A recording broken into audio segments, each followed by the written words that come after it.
Headlight repair. Before sanding the headlight, clean the area to eliminate dust and contaminants. Begin by using a Norton A275 disc in grit P500 on a 76mm dual active sander. Once a noticeable difference has been achieved, replace the P500 disc with the P800 disc using a foam interface.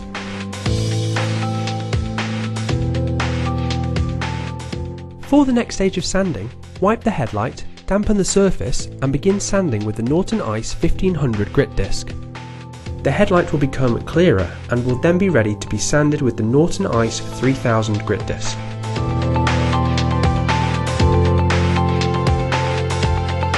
To reduce polishing time, use Norton Liquid Ice Step 1 polishing compound and blue foam polishing head. The open structure of the foam retains the compound with little or no splattering. Use the polishing heads on a 76mm mini polisher. For best results, follow by using Liquid Ice Step 2 and begin sanding with the Norton Black Foam polishing head.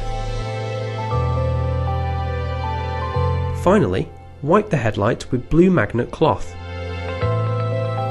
Blue Magnet is the ultimate performance cloth and can be used for dusting, drying, polishing and waxing. To complete the process, use Norton Liquid Ice Detailer Spray to eliminate any excess polishing residue and wipe clean with the Blue Magnet cloth.